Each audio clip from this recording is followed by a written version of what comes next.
The morning sun painted the suburban streets of Columbus, Ohio in shades of gold and amber as it climbed higher into the clear sky. It was late May, that perfect time of year when summer was just around the corner, and the weather had finally warmed up enough for families to spend entire afternoons outdoors without worrying about the cold. The Johnson household on Maple Street had awakened early, as they always did on Saturdays. There was no school, no work commute rushing them out the door, just the simple promise of an unhurried day stretching ahead. Johnson, 3 years old with a head full of tight, dark curls and the kind of gap-toothed smile that made adults melt, stood barefoot in the front yard of his family's modest two-story home. His small feet pressed into the grass, which was still slightly damp from the sprinklers that had run early that morning. He wore blue shorts with cartoon characters printed on them and a faded red t-shirt that had seen better days but was still his favorite. The shirt had a picture of a dinosaur on it, and often pretended he was that dinosaur, stomping around the yard making roaring sounds that delighted his neighbors. In his small, determined hands, he gripped a yellow plastic dump truck, his most prized possession. He'd received it for his 3rd birthday just 2 weeks earlier, and he hadn't let it out of his sight since. The truck had become an extension of his imagination, a vehicle for endless adventures in the sandbox and dirt patches of the Johnson yard. This morning, he discovered a particularly promising patch of soft earth near the side of the house, partially hidden by the low-hanging branches of an old maple tree. This was his construction site, his empire, his entire world. Was deeply focused on his work, creating what he believed was a sophisticated system of roads and mountains using nothing but the truck, his hands, and a few garden tools he'd borrowed from the garage. His tongue poked out slightly between his lips, a sign that he was concentrating hard, something his mother found impossibly adorable. He didn't notice the world around him. He didn't hear Mrs. watering her roses across the street, or the distant sound of a several blocks over. His whole universe had compressed down to this small patch of earth and the truck in his hands. From the porch, Tanya Johnson watched her son with the kind of loving attention that only a mother could give.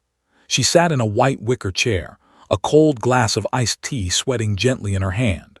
Condensation dripped onto her colorful sundress as she lifted the glass to her lips occasionally, savoring the tartness of the lemon. At 34, Tanya had learned to appreciate these moments of peace and quiet. Motherhood was a beautiful chaos, and Saturday afternoons were her sanctuary. Her older daughter, who was 7, was at a friend's house for a sleepover birthday party. The house felt different without her constant energy and questions.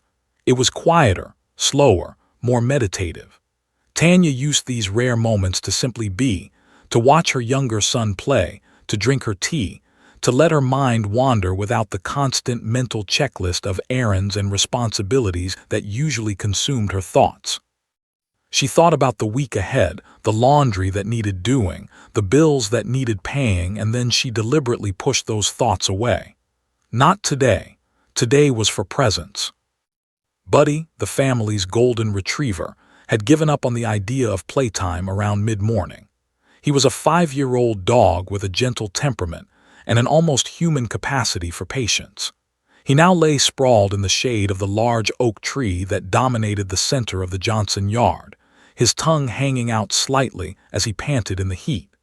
His golden coat shimmered in the dappled sunlight that filtered through the leaves. Occasionally, he would lift his head and watch work, his tail thumping lazily against the ground in lazy approval. Buddy loved with the kind of simple, uncomplicated love that only dogs seemed capable of. The dog had been part of the family for 4 years, arriving as a puppy just before was born, and he had watched her grow, and then watched arrive and grow as well. The neighborhood itself was the kind of place where people felt safe leaving their doors unlocked and their children unsupervised in the yard. It was established, tree-lined, with houses that ranged from modest to comfortable. Most of the residents had lived there for years.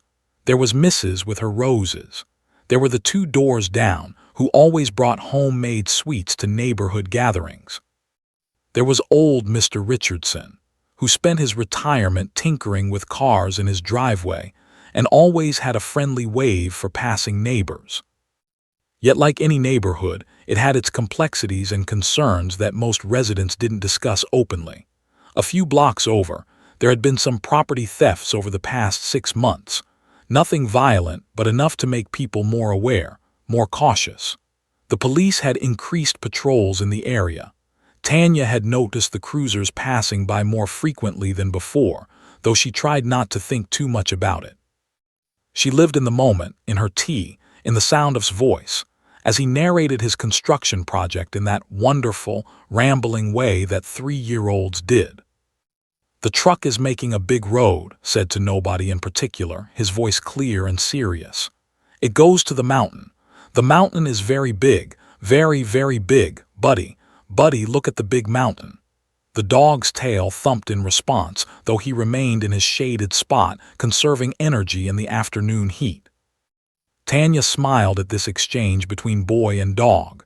She had read somewhere that children who grew up with pets developed better empathy and social skills. Whether that was true or not, she was grateful for Buddy's presence in their lives. He was first friend, his constant companion, his patient listener. The afternoon was that perfect temperature, warm enough to be comfortable but with a breeze that kept it from becoming oppressive. The sky was that brilliant blue that seemed exclusive to late May, before the summer heat turned everything hazy. A few white clouds drifted lazily overhead, and Tanya found herself watching them, identifying their shapes. That one looks like a turtle. That one like a dinosaur, perfect, Given's current obsession.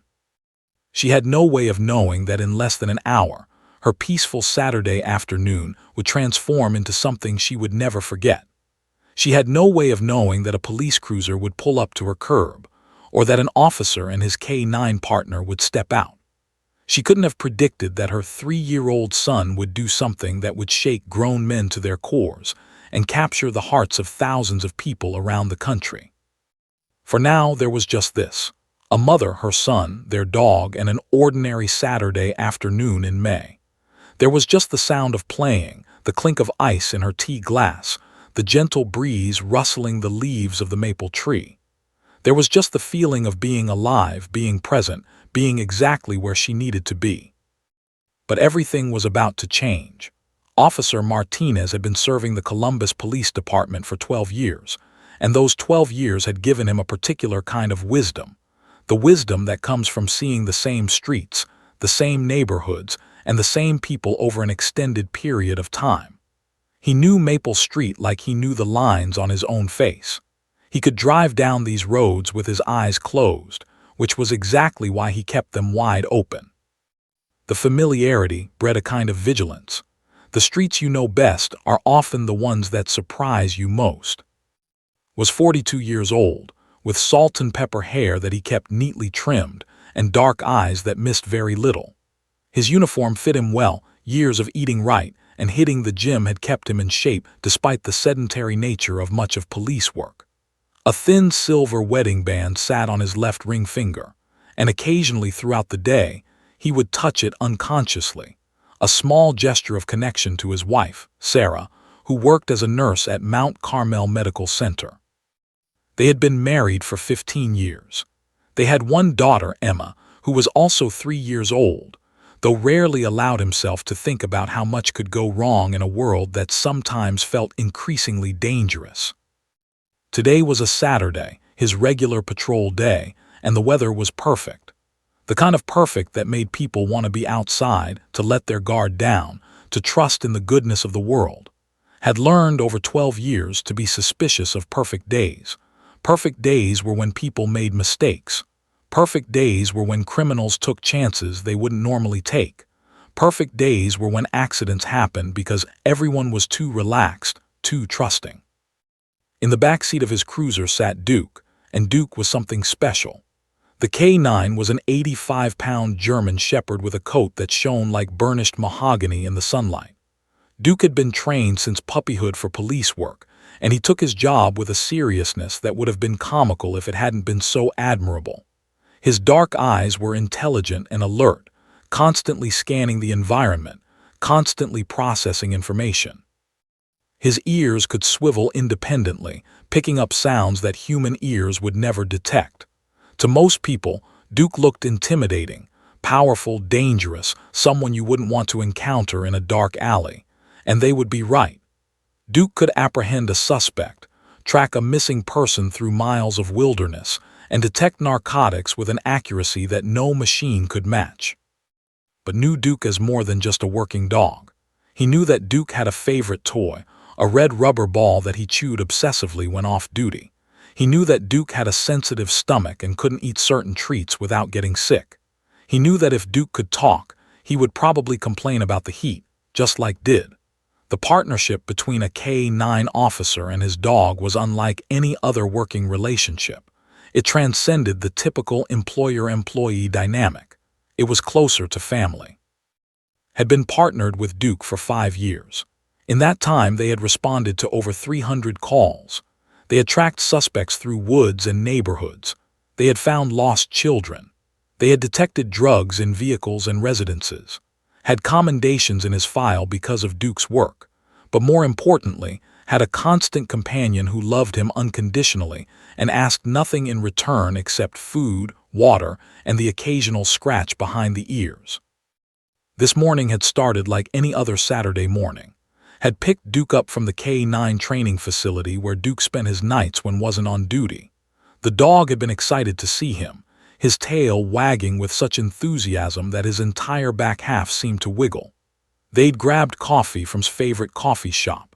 The owner always gave Duke a treat, a special dog biscuit kept behind the counter specifically for the police dog. Then they'd headed out on patrol. The first few hours of the shift had been quiet. A few traffic stops, nothing serious. Had written one warning to an elderly man who'd been driving 5 miles over the speed limit. He'd broken up a minor dispute between teenagers in a parking lot. Routine stuff. The kind of policing that filled most of the day but rarely made it into news reports. Around 1 o'clock, had returned to the police station to file some paperwork and grab lunch. In the break room, he'd run into Officer, who worked a different precinct but sometimes overlapped with during shift changes. Had mentioned something that stuck with there had been an uptick in property crimes in the neighborhoods east of downtown. Burglaries mostly, with a few vehicle break-ins. Nothing violent, but concerning enough that the department was considering increasing patrols in certain areas. The Maple Street area has been pretty quiet, had said, but you never know. That's where most of the complaints originated from before they spread out. Might be worth keeping an eye on. Had thanked him for the tip and filed it away in his mental database. This was how police work actually functioned. Through information sharing, through intuition, through the collective knowledge of officers who had been doing this job for years. When left the station at 2:15 p.m. with Duke, he decided to cruise through the Maple Street neighborhood. Not because he had any specific reason to suspect anything, but because Officer's words had triggered something in his cop's instinct. As he drove down Maple Street now, Duke's head was pressed against the window of the cruiser, watching the world go by. The dog's nose worked constantly, even through the closed window, picking up scents that couldn't imagine. Somewhere in Duke's canine brain, he was processing information about every person, every animal, every place they passed. It was remarkable when thought about it. This dog was like a 4-legged detective. The street was quiet. Families were out in their yards. Could see Mr. Richardson working on a car in his driveway 3 houses down. He could see Mrs. tending to her rose garden. Everything looked normal, peaceful, exactly as it should on a Saturday afternoon in late May. And then saw the Johnson house. The property was neat and well maintained, with a large oak tree in the front yard providing shade. An older golden retriever lay beneath the tree. A woman sat on the porch in a white wicker chair, watching a young child play in the dirt with a toy truck. It was an almost archetypal scene of suburban American normalcy, the kind of tableau that normally wouldn't catch a police officer's attention at all. But had made a note in his files months ago about a resident in this exact neighborhood. A man named Thomas, recently released from prison after serving time for property crimes and burglary. Didn't know which house was, specifically. He just knew it was somewhere in this neighborhood. The department had flagged this area as one worth monitoring during parole compliance efforts. Glanced at Duke, who looked back at him with those intelligent eyes. It was probably nothing. It was definitely probably nothing. But 12 years on the job had taught that nothing was sometimes something, and something was sometimes everything. He made a decision. He would pull over, do a courtesy check, maybe talk to the residents about neighborhood safety. Nothing invasive, nothing that would cause alarm. Just a responsible police officer doing his job, keeping the community safe and being visible to the people who counted on the police department to protect them. He slowed the cruiser and turned into the Johnson driveway, the afternoon sun glinting off the hood of his vehicle. Duke sat up in the back, sensing that they were stopping, took a deep breath, opened his door, and reached back to unclip Duke's leash. He had no idea what he was about to witness. He had no idea that his life, and the lives of the people in this quiet yard, were about to change forever. All he knew was that it was his job to serve and protect, and sometimes that job led you exactly where you needed to be. Stepped out of the cruiser with Duke at his side, and the door closed behind him with a soft click that seemed to echo through the still afternoon air. Officer Martinez had taken perhaps 5 steps into the Johnson yard when he felt Duke's leash tense slightly in his hand. The dog's entire body had gone rigid, his ears swiveling forward with laser-like focus. Knew this posture. Duke had spotted something of interest. But there was nothing threatening about the scene in front of them, just a woman on a porch, a dog in the shade, and a small child playing in the dirt. Relaxed his grip slightly on the leash, deciding to move forward with his plan to have a casual conversation about neighborhood safety. The gravel crunched beneath his shoes as he walked.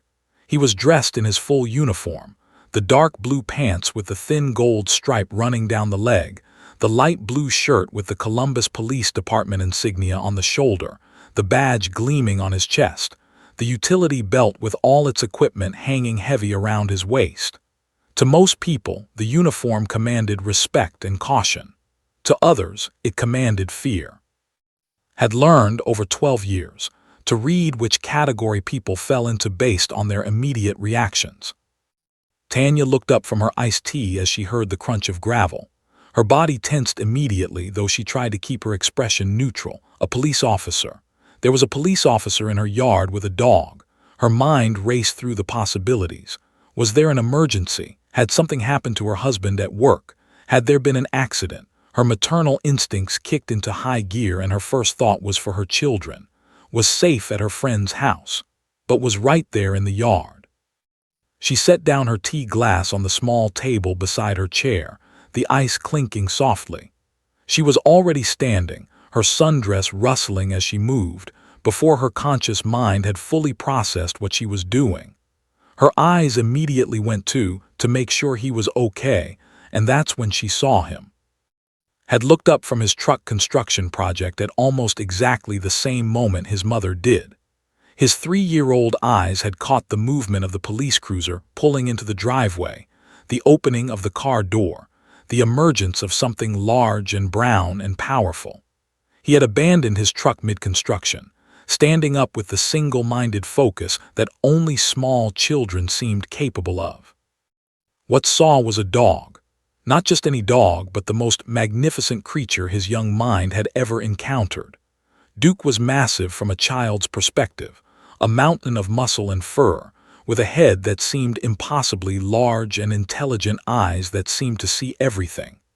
The German shepherd's coat gleamed in the afternoon sunlight, and even from across the yard could sense the power radiating from the animal, but did not feel fear. This was perhaps the most critical moment in the entire sequence of events that was about to unfold. With the uncomplicated logic of a 3-year-old, saw a dog. He had a dog. His family had Buddy. Dogs were good. Dogs were friends. Dogs were creatures to be approached, petted, and loved. At 3 years old, had not yet learned the fear that older children and adults carried with them. He had not yet internalized the cultural narratives about dangerous animals and authority figures. He simply saw a new friend. Without asking permission, without hesitation, without the slightest sign of apprehension, began walking toward Officer Martinez and Duke. His small bare feet moved across the grass with purpose. His eyes never left Duke's face. In his young mind, this was a simple equation. He wanted to meet the dog, so he would meet the dog. Officer Martinez saw the child beginning to approach. His training kicked in immediately. This was a liability. This was a risk. Duke was a police dog, trained for apprehension, and while he was generally well-behaved and under control, the situation was unpredictable. A child this young approaching a large police dog was not something that wanted to happen. His hand tightened on the leash, and he began moving his body to position himself between the child and the dog. "Whoa, hold on there, buddy," called out, his voice taking on the careful, measured tone that police officers used when they wanted to project calm authority. "Let's give the dog some space, okay?"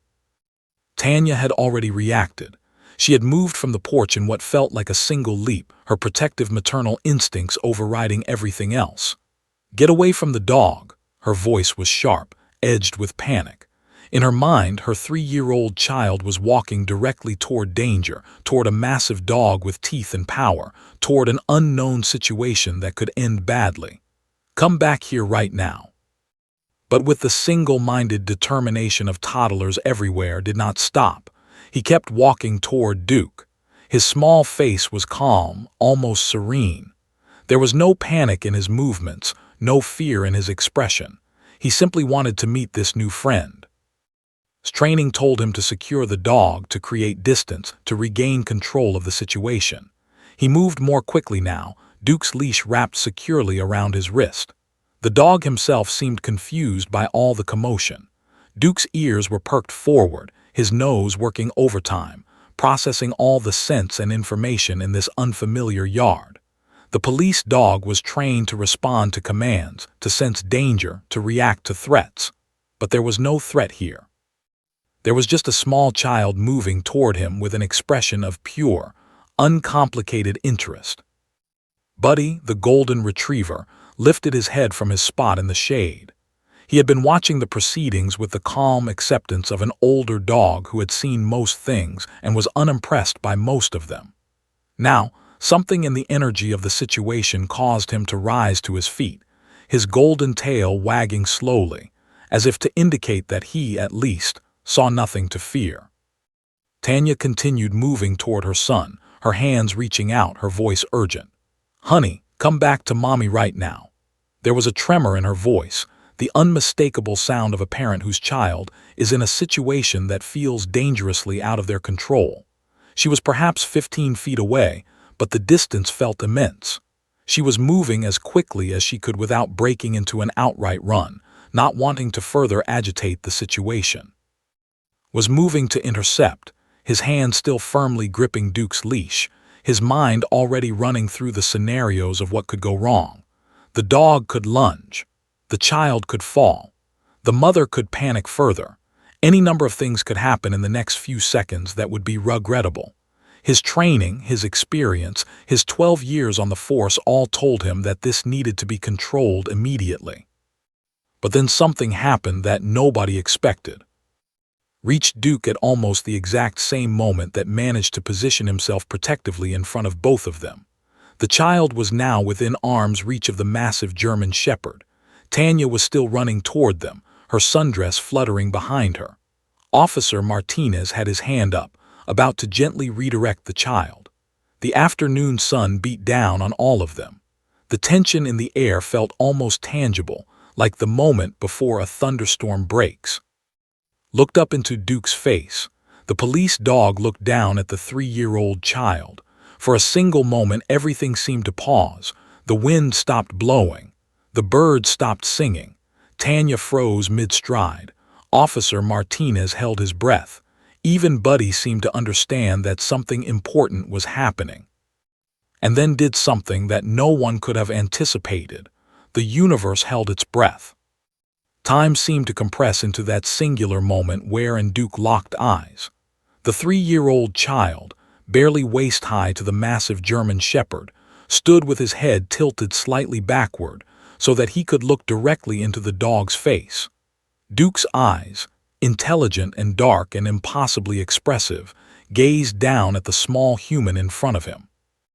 In that instant, something passed between them, some form of communication that transcended training, transcended species, transcended everything that humans thought they understood about the world.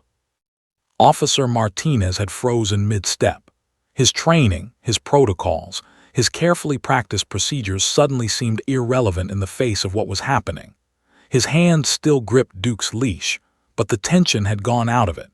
His body language had shifted from defensive to observant. His breath came shallow and careful, as if he was afraid that breathing too deeply might disturb whatever delicate thing was unfolding before him. Tanya had stopped running. She stood perhaps 10 feet away, her hands still outstretched, her mouth open as if to call out her son's name. But the words died in her throat. Something in the quality of the moment, something ineffable and almost sacred, made her understand that she needed to be silent. Her maternal instinct to protect had collided with something deeper, something that recognized that no protection was needed here. The afternoon sun beat down on all of them, creating a tableau that seemed almost painted, almost too perfect to be real. The shadows of the oak tree fell across the grass in sharp geometric patterns. The heat shimmered slightly in the distance. The world around them seemed to fade, irrelevant.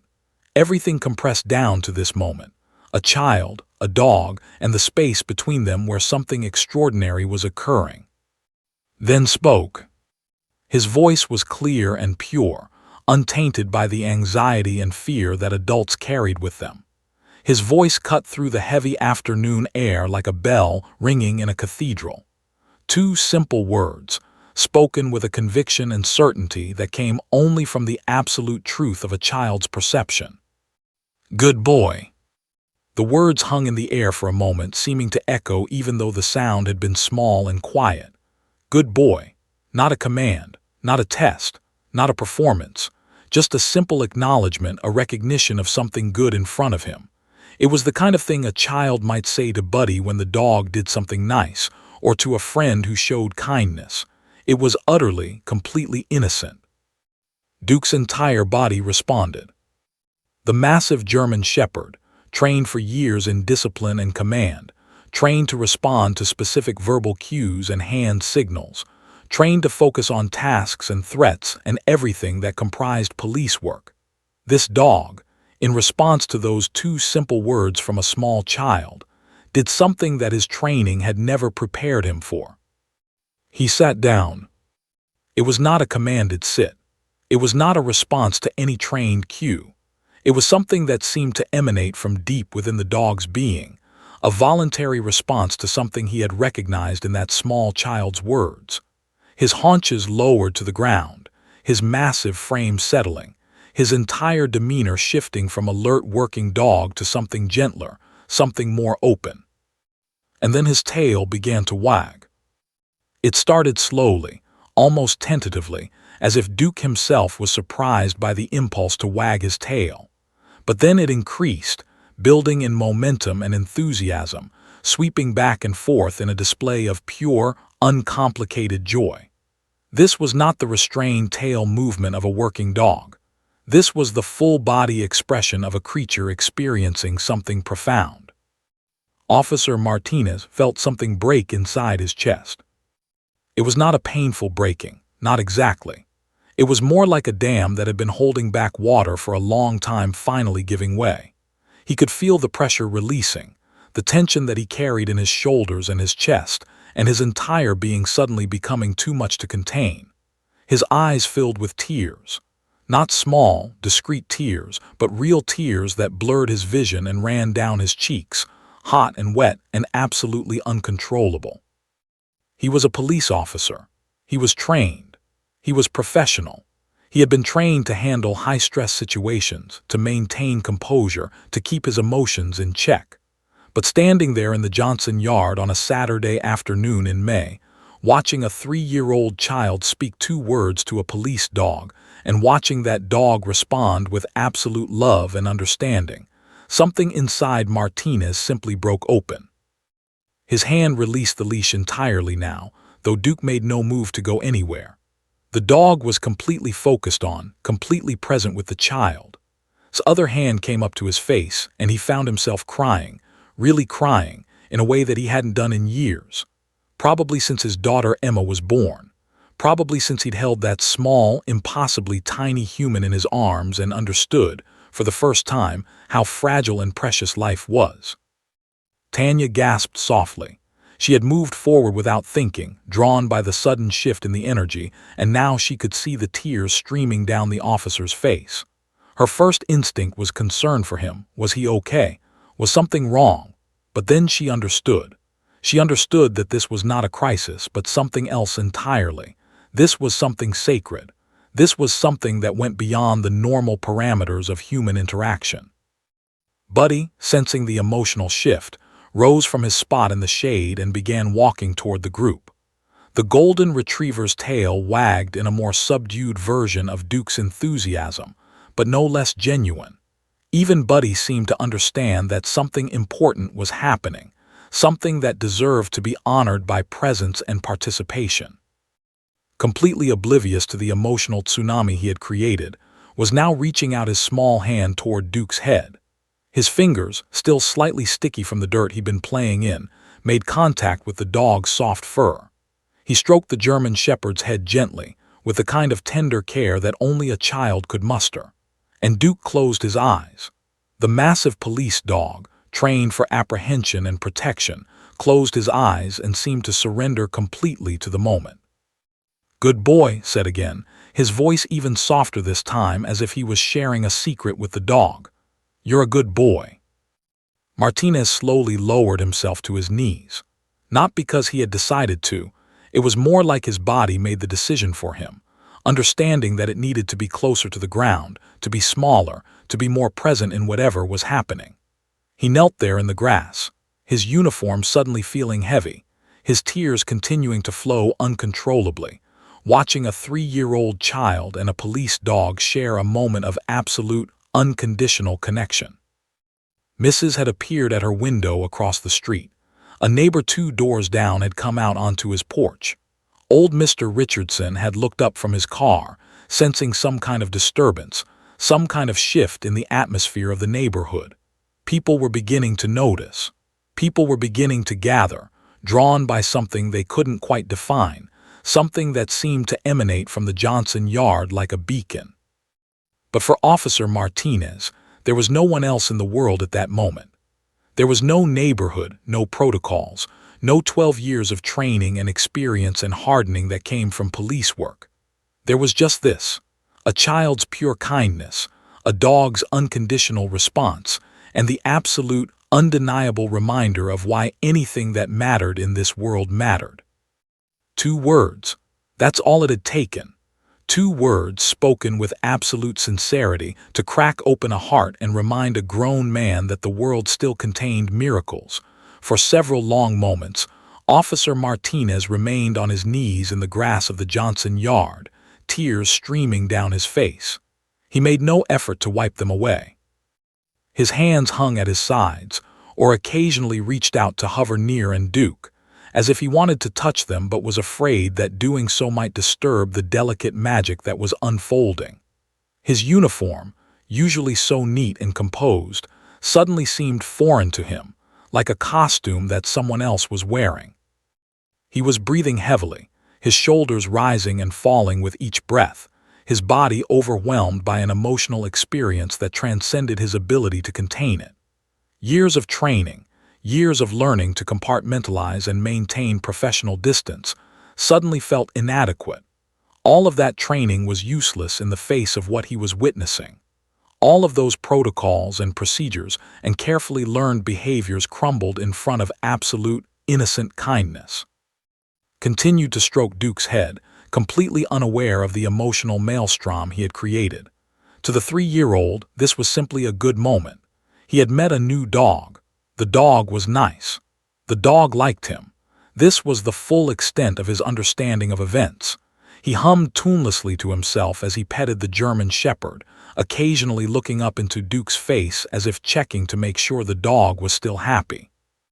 Duke's tail continued to wag, his entire body seeming to relax into the moment. The training, the discipline, the years of conditioning to be a police dog, all of it seemed to fall away. What remained was simply a dog experiencing love from a small child. It was pure. It was uncomplicated. It was exactly what dogs lived for, what they craved, what made them willing to do anything for their humans.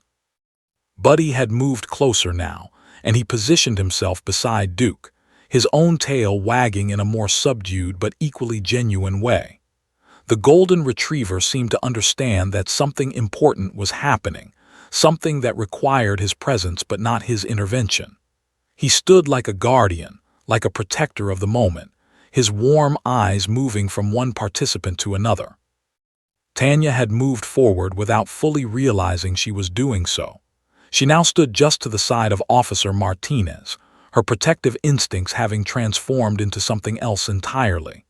She could see that the officer was overwhelmed, deeply affected by what was happening. Her years of nursing training, her experience with human emotion, told her that he didn't need comfort right now. He needed space to feel whatever he was feeling.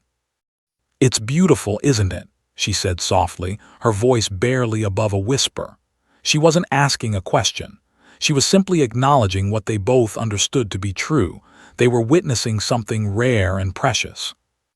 Looked up at her and she could see the trails of tears on his face, the tremor in his expression, the absolute vulnerability in his eyes. "I've never seen anything like this," he managed to say, his voice rough with emotion. "In 12 years, I've never seen anything like this." Across the street, Mrs. had abandoned her rose garden.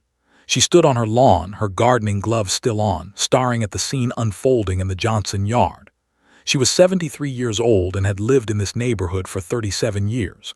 She had seen many things: children grow up, seasons change, the slow evolution of a community. But she had never seen this. She had never seen a police officer on his knees, crying, watching a small child and a dog share something transcendent. 2 doors down, the family had come out onto their porch. Mr. had his arm around his wife, and their teenage daughter stood in the doorway, phone in hand, watching with the peculiar intensity of youth attempting to understand something profound. They didn't speak, didn't want to disturb whatever was happening, but their presence added to the growing sense that something significant was occurring. Old Mr. Richardson had come around from his driveway. He was 81 years old, a retired mechanic who had spent his life fixing things and understanding how the world worked. He stood at the edge of the Johnson yard, his weathered face unreadable, his eyes tracking every movement, every gesture. He had raised 4 children and had many, and he understood, in the way that very old people sometimes do, that he was witnessing something that transcended normal human experience. "Is everything okay?" he called out, not from concern, but from the simple politeness of a neighbor checking in on another neighbor. "Everything is perfect," Tanya called back, and her voice carried a certainty that seemed to communicate volumes. The afternoon sun had begun its slow descent toward the horizon, but it was still high and strong enough to create sharp shadows and pour warm light across the yard. The temperature seemed perfect, neither too hot nor too cold. A light breeze moved through the leaves of the oak tree, creating a gentle rustling sound that seemed almost like music. The entire setting felt choreographed by something larger than human intention. Wiped his face with the back of his hand, a gesture more reflexive than effective. His tears continued to flow, but he was no longer making any effort to stop them. "I've had a rough couple of months," he said quietly, still looking at Duke. "Work has been hard. We lost an officer not from this precinct, but I knew him. And I've been thinking about my daughter, about how fragile everything is, about how quickly things can go wrong. I've been cynical. I've been tired." He paused, watching laugh as Duke's tail brushed against the child's face. "And then this happens. Then a 3-year-old teaches me something that I should have known all along. That kindness is real. That connection is real. That there's still beauty in this world if you're willing to see it." Tanya found herself reaching down and placing a hand gently on Officer Martinez's shoulder. It was a small gesture, but it seemed to ground him somehow, to acknowledge his emotion without trying to fix it or minimize it. She understood in that moment that she was witnessing not just a connection between a child and a dog, but a transformation. A man was being changed by what was happening here. Had now settled himself on the grass, and Duke had shifted his position so that the dog's large body was positioned protectively around the child. It looked like they had known each other for years, like they were old friends reuniting after a long separation. Duke's head rested near's lap, and the child's hands continued to move gently across the dog's soft fur. "Good boy," said again, as if these two words were the only ones he needed in the entire universe. Good boy." Word of the unusual gathering was beginning to spread. A woman 3 blocks over had been visiting the neighborhood and called her sister. Someone posted on the neighborhood Facebook group, "Something beautiful happening on Maple Street." People didn't come closer, didn't want to intrude, but they became aware. The awareness spread, a subtle shift in the neighborhood's collective consciousness. Officer Martinez slowly rose to his feet. His legs felt unsteady, but his mind felt clearer than it had in months. He looked at the dog, at the child, at Tanya, at the neighbors standing nearby. He looked at the perfect afternoon, at the shadows and the light, at the ordinary yard that had suddenly become extraordinary. "Thank you," he said, though it wasn't clear who he was thanking or exactly what he was thanking them for. Maybe he was thanking fate, or God, or the universe itself, for the unexpected grace of this moment. "Thank you for stopping by," Tanya said gently. "Thank you for bringing Duke." But they both understood that thanks were inadequate for what had just occurred. Some moments transcended the language that humans used to communicate. Some moments could only be felt, witnessed, honored by presence. And this was one of those moments. Officer Martinez stayed in the Johnson yard for the next hour, and in doing so, he began to reconstruct something inside himself that he didn't even realize had been broken. The tears had stopped flowing, but they had left behind a kind of clarity, a freshness, like rain washing away dust from a window that had been dirty for too long. "Come on, buddy," said Tu, his voice carrying a warmth and gentleness that came from somewhere deep. "Let me show you how to give Duke a command. Want to learn?" Looked up from his play, his eyes bright with interest. He was sitting beside Duke on the grass, his small hand resting on the dog's side. "Can I tell him to do something?" "You absolutely can," said, kneeling down beside them. "Dogs are really smart. They understand words and they understand tone. The most important thing is to be confident and kind at the same time. You have to mean what you say, but you have to say it with love. You understand?" Nodded seriously, his 3-year-old face arranged in an expression of deep concentration. This was exactly the kind of straightforward instruction that made sense to young children. Do something with confidence, but do it with love. It was actually, realized, a pretty good philosophy for life in general. "Okay," continued, "say Duke sit." "Duke sit," repeated, his small voice surprisingly authoritative for someone so small. Duke, who was already sitting, remained sitting, but his tail wagged, and he looked at with an expression of such pure approval that felt something tighten in his chest again. The dog understood. He understood that he was being praised by this small child, and that was all that mattered to him. "Good boy," squealed with delight. "I did it, I told him to sit." Reached out and gently touched the child's shoulder. "You did great. You're a natural with dogs. Do you want to try stay?" For the next 30 minutes, taught the basics of dog handling, how to call Duke, how to praise him, how to understand what the dog was communicating through his body language and his eyes. But more than that, was having a conversation with himself through. He was remembering why he loved this work. He was remembering the first time he'd trained with Duke, the patience it took, the respect you had to have for an animal that could hurt you but chose not to. Tanya watched from the porch, occasionally bringing out glasses of lemonade. She set them on the grass beside, and he thanked her each time with a genuine smile. There was something about his energy that had shifted. He seemed lighter somehow, less burdened. His uniform still hung on him, still carried all its weight and significance, but he seemed to have stopped being crushed by it. "Thank you for this," said at one point, sitting back on his heels and watching try to get Duke to shake his hand. "I don't know how to explain it, but I needed this today. I needed to see that the world still has this in it." Tanya sat down on the grass beside him, folding her sundress beneath her. "I don't think you need to explain it. I think what happened here is bigger than words. Just reminded you of something you already knew but had forgotten." "What's that?" asked. "That kindness matters," Tanya said simply. "That gentleness is powerful. That connection is real even across species, even across the barriers that we build." Was quiet for a moment, watching giggle as Duke licked his face. "My daughter is 3, he said finally.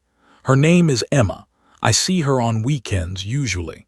And I realized today that I've been so focused on keeping the world safe for her, on protecting her from all the bad things, that I forgot to show her the good things. I forgot to teach her that kindness is strength." "You can teach her that now," Tanya said. "You can bring her to meet and Duke sometime. I think they'd get along." Looked at her and something like hope flickered across his face. "Really? You wouldn't mind?"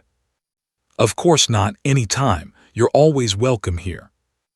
Around 3:45 in the afternoon, Officer James pulled up in his cruiser. He was doing a regular patrol route and had heard the dispatch mention's location in the area. Curious, he decided to stop by and check in with his colleague. He stepped out of his car, expecting to find conducting some kind of official police business. Instead, he found on the ground playing with a small child and a German shepherd, surrounded by neighbors who seemed to be watching with expressions of quiet joy. "Everything okay?" called out, genuinely confused. Looked up and a huge smile spread across his face. "Everything is perfect. Come here, you have to see this." Cautiously approached, his police training making him suspicious of anything that deviated from normal protocols. But as he got closer, he saw it.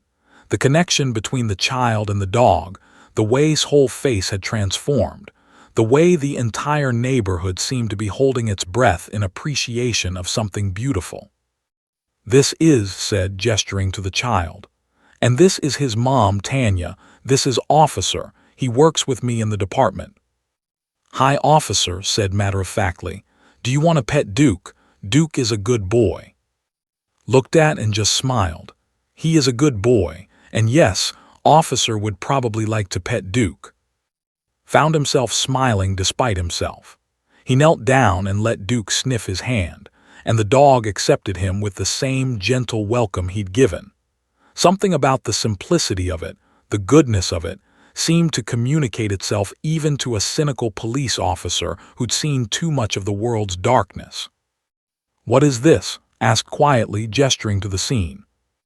"I honestly don't know how to explain it," said, "but something good happened here today. Something that reminded me why we do what we do." By 4:15, word had spread through the police station.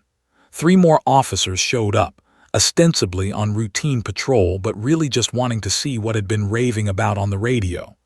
Each one arrived with skepticism and left with something changed. One officer, a hardened veteran named who'd been on the force for 20 years, actually teared up when called Duke a good boy and gave him a hug. "My kids are teenagers now," said quietly too. "I forgot what innocence looked like. I forgot what it felt like to just see goodness without looking for the threat underneath it." The Johnson yard had become a gathering place, not crowded or invasive, but peaceful. Neighbors sat on their porches and in their yards, witnessing.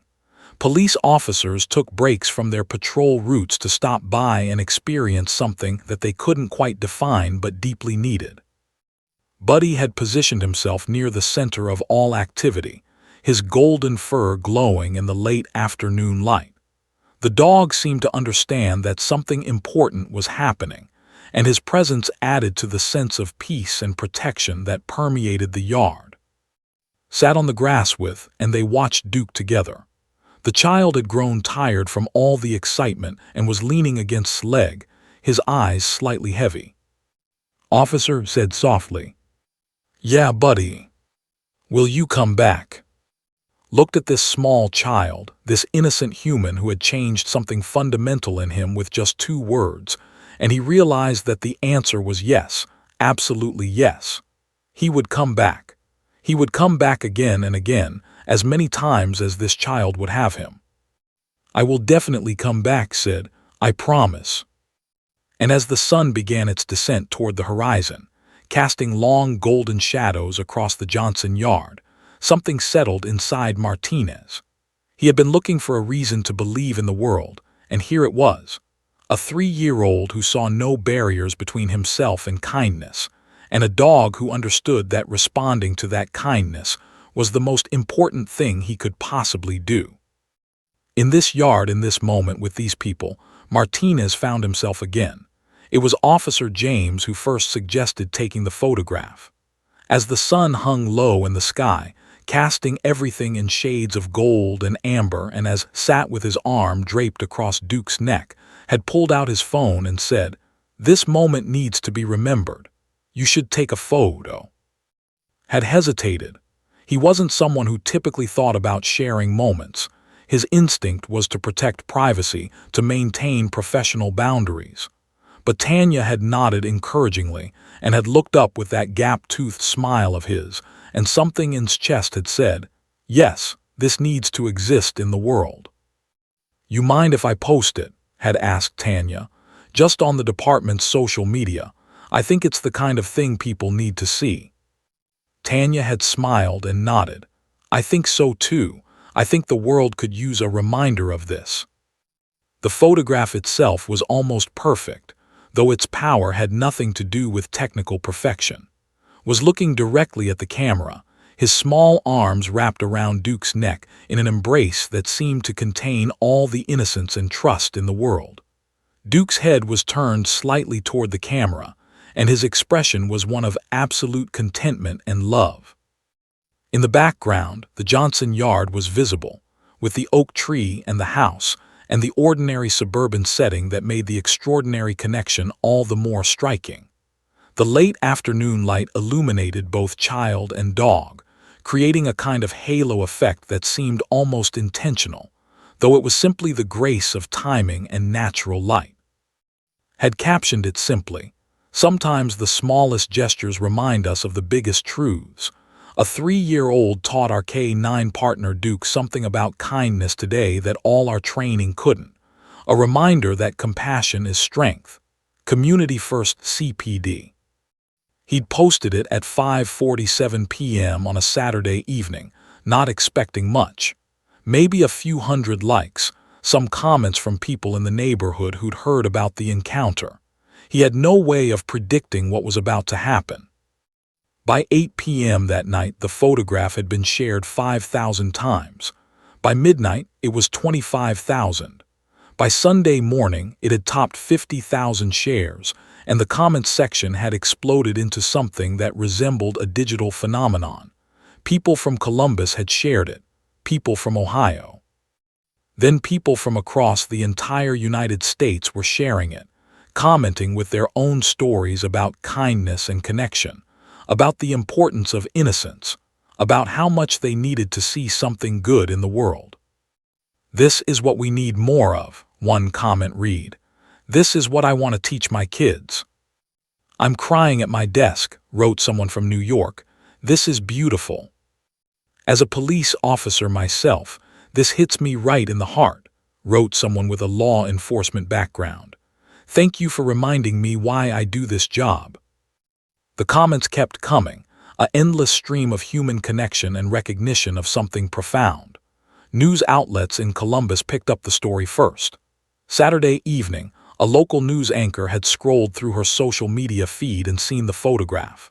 She'd clicked on it, read the caption, and immediately recognized a story. By Sunday morning, she tracked down Martinez and the Johnson family, and interviews were being arranged. The first news segment aired at 6 p.m. on Sunday evening. Sat in a studio, uncomfortable in front of cameras but determined to tell the story right. He talked about his 12 years on the force, about losing faith in humanity sometimes, about meeting a 3-year-old who had changed something inside him with 2 words. "This isn't really a story about me or about the police department," said, looking directly into the camera. "It's a story about a child who saw no barriers between himself and kindness. It's about how simple it is to make a difference if we just let ourselves be open to it." The segment aired on Sunday evening. By Monday morning, national news outlets were calling. CNN wanted an interview. The Today Show wanted and Duke on the show. Morning news programs across the country were featuring the story. Tanya found herself fielding calls from journalists, from talk show producers, from people who simply wanted to tell her how much the photograph meant to them. She set up a simple rule: could do interviews, but only ones that felt appropriate, only ones where his safety and his childhood could be protected. She wasn't going to exploit her son's moment of innocence for ratings. For his part was confused by all the attention. Adults kept wanting to talk to him, kept asking him about Duke, kept pointing cameras at him.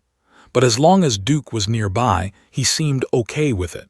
The dog had become his anchor point in a suddenly strange and unfamiliar world. "Why are all these people here?" asked Tanya on Monday morning as reporters gathered outside their house. "Because people saw a picture of you and Duke, and it made them happy," Tanya explained. "Everyone wants to say thank you for making them happy." "But I was just being nice to Duke," said, genuinely confused. "Duke is a good boy." And that right there was the thing that seemed to capture people's hearts, the absolute simplicity of it, the complete lack of self-consciousness or expectation. Hadn't done anything spectacular. He'd simply seen a dog and treated it with kindness. That was it. That was the whole story. And somehow, in a world that had become increasingly cynical and complicated, that simple act of kindness had resonated with millions of people. By Tuesday, the story had been picked up by international news outlets. BBC News ran it. News agencies in Canada, in Australia, in the United Kingdom all ran versions of the story. Parents were showing it to their children, using it as a teaching moment about kindness and connection. Dog trainers were using it to demonstrate how dogs respond to gentleness. Police departments across the country were sharing it as a way to improve their image and remind people of their commitment to community. But more than that, something else was happening. People who'd been feeling despair about the state of the world started to feel hope. People who'd been cynical started to believe in goodness again. The photograph became a kind of digital prayer, a way for millions of people to reconnect with something beautiful. Did the Today Show on Wednesday morning. He sat on their studio couch with, and Duke was there too, having been flown to New York with a professional handler. The host asked what this experience had meant to him and got emotional on live television, which would later become one of the most watched clips of the interview. "It means everything," said, his voice thick with emotion. "I've been doing this job for 12 years and I've seen a lot of darkness. I've seen the worst of what people can do to each other. And I was starting to believe that cynicism was justified, that the world was primarily dark. But this kid, this 3-year-old, reminded me that the world is also capable of incredible beauty. That innocence still exists. That kindness still matters. That's everything to me." The interview reached 8 million views in the first week. Merchandise started appearing, t-shirts with the photograph, saying "Good boy" on them. A portion of the proceeds went to the Columbus Police Department's community outreach program. The photograph appeared on talk show segments, in magazines, on podcasts. But the most profound impact was impossible to measure in clicks or shares. Parents who saw the photograph started having conversations with their children about kindness. Police officers in struggling communities used it as a bridge to the people they served. Dog trainers used it to teach the importance of gentleness. Therapists used it as a tool in their work with traumatized clients. Spiritual teachers used it as a meditation on connection. A woman in New Mexico saw the photograph and decided to foster rescue dogs instead of just adopting one already trained. A man in Detroit saw it and decided to volunteer with his local police department's K-9 unit. A teacher in Texas used it as the centerpiece of a unit on community service. The story had transcended being simply a story. It had become a kind of cultural touchstone, a moment where millions of people simultaneously recognized something they needed to be reminded of: that the world contained beauty, that kindness was powerful, that connection across species and across barriers was possible. And at the center of it all was a 3-year-old in Columbus, Ohio, completely unaware that his simple act of saying "good boy" to a police dog had changed something fundamental in the collective human consciousness. His part just wanted to know when Officer and Duke would visit again. The attention meant nothing to him. The viral fame meant nothing to him. All he cared about was that connection, that simple, pure, uncomplicated love between a child and a dog that had somehow reminded the world of its own capacity for goodness. 6 months later, on a cold November afternoon, Officer Martinez pulled his personal vehicle, not a police cruiser but his family sedan, into the driveway of the Johnson house. In the back seat sat his daughter Emma, who was also 3 years old, bundled in a pink winter coat with a hood that made her look like a small, curious animal peering out at the world. She had been asking about Duke for months, ever since had first shown her the photograph on his phone and told her the story of that magical afternoon in May. "We're here," said, turning around to look at his daughter. "Remember what I told you about being gentle?" "I remember," Emma said seriously. "Be nice to the doggy, use soft hands." Smiled. Emma was so like her mother, Sarah, serious and thoughtful and determined to get things right. But lately noticed that she was also becoming like him in the best ways. She was observant. She was curious. And after that afternoon in May had made a conscious effort to teach her that the world, while it contained darkness, also contained profound beauty. Had been awarded the Columbus Police Department's Community Service Medal in September. The ceremony had been held at City Hall, and Mayor had personally presented the award. The citation read, "For service above and beyond in building community connections and demonstrating that compassion and strength are not opposing forces but complementary ones." Had tried to protest the award. "I didn't do anything," he'd said to his captain. "A 3-year-old did the real work." But his captain had smiled and shaken his head. "That's not how it works. You were open to the moment. You allowed yourself to be changed by it. That's strength. That's why you're getting this award." The photograph from that afternoon had become iconic. It hung not only in police stations and community centers throughout Columbus, but in police departments across the country. The Columbus Police Department had commissioned an artist to create a large-scale version, and it now hung in the main lobby of police headquarters. Every officer who walked through that building saw it dozens of times a day, and something about seeing a child's face full of innocence and a dog's expression of love seemed to recalibrate something in them. It reminded them why they'd taken the job in the first place. Officer James had been inspired by the incident to start a community outreach program that brought K-9 units to after-school programs and community centers. The program, which was now operating in 6 neighborhoods throughout Columbus, had served over 500 children in its first 6 months.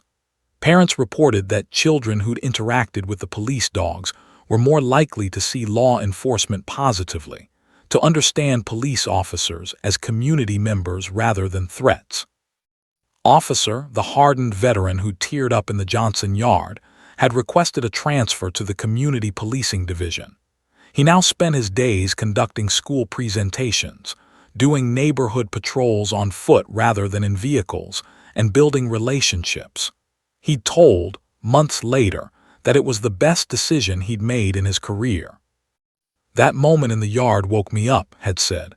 "I'd been asleep for years. That kid woke me up." But perhaps the most profound changes were happening in the Johnson household itself.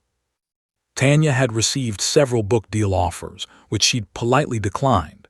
She didn't want to commodify her son's moment of innocence.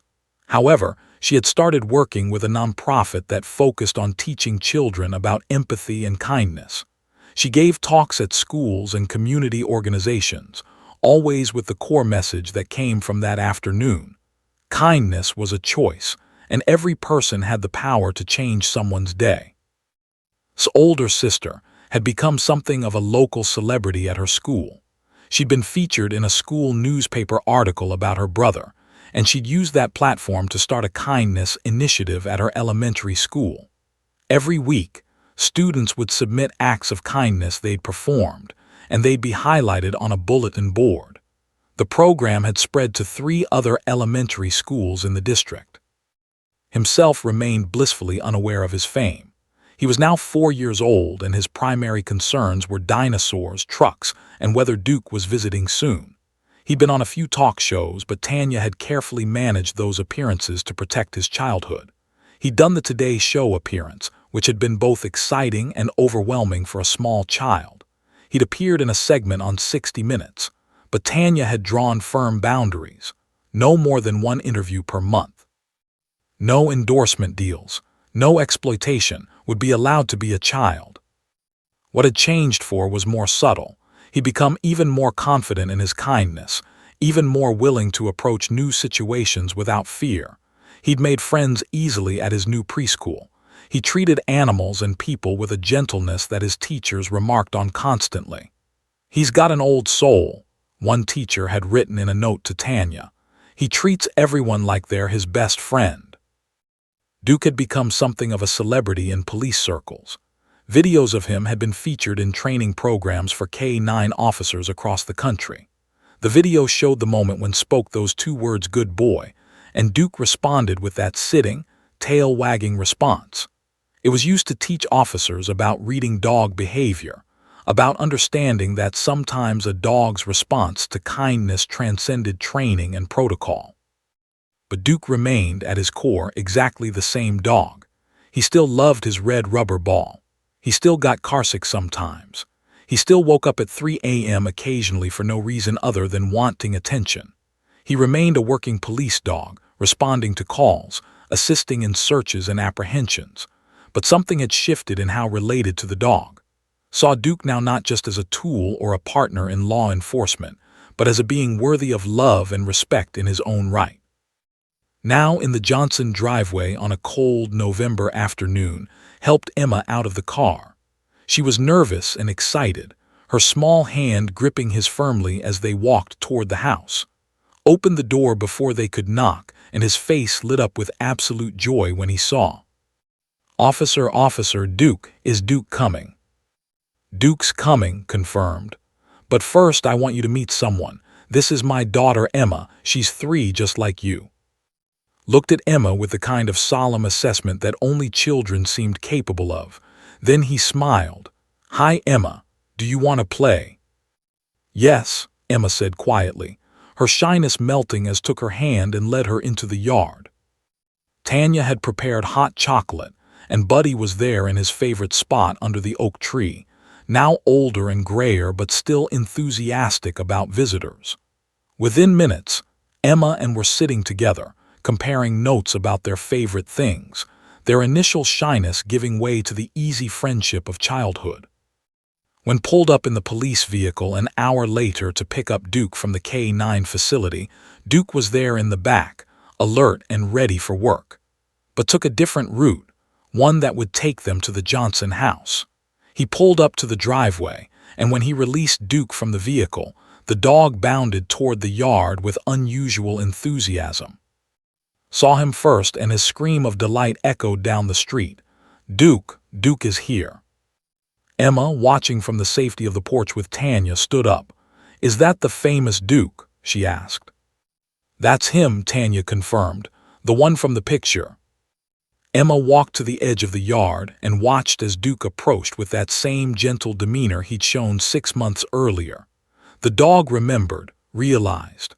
Dogs had memory, and Duke remembered the kindness of this small child. Stood beside Tanya, watching the scene unfold, and Emma petting Duke together, Buddy joining in with his own gentle tail wag. the late afternoon sun casting long shadows across the yard. "I wanted Emma to understand," said Titania. "I wanted her to know that kindness is power, that her brother," he paused, a catch in his voice, "that she needs to remember that her actions matter, that what she does in this world ripples out in ways she can't even imagine." Tanya placed a hand on his arm. "She'll understand, she's already learning it." As they stood there watching the children and the dogs, thought about the trajectory of his life in the past 6 months. He thought about the transformation, about how one afternoon in May had fundamentally altered his understanding of what mattered. He thought about the commendation, the new police programs, the officers who'd changed their careers because of what they'd witnessed. But more than anything, he thought about what it meant to be reminded, again and again, by a simple photograph and the memory of 2 words. That the world still contained beauty, that innocence still existed, that kindness was never wasted, never lost, never forgotten. "Thank you," said quietly to Tanya. "For what?" she asked. "For that day in May, for letting be himself, for raising a child who sees kindness as his first response to the world." Tanya smiled. "I think I should be thanking you. You reminded us all why it matters." As the sun continued its descent toward the horizon, painting the sky in shades of pink and gold, watched his daughter and play with Duke. He watched Buddy lie contentedly nearby. He watched the neighborhood that had witnessed a miracle settle into the peace of approaching evening. One afternoon in May, 2 words, a police dog and a child, and the entire trajectory of a community changed, rippling outward in ways that would continue to echo for years to come. Sometimes the most powerful moments in life are the simplest ones. Sometimes the greatest lessons come from the smallest voices. And sometimes all it takes to transform a life, or a community, or a world is the courage to be kind, the willingness to see goodness, and the openness to let that goodness change you. That was the legacy of that afternoon. That was what Duke had given to the world. Not complicated solutions to complicated problems, but a simple reminder: be kind, see the good, let yourself be changed by it. And in doing so, everything changes.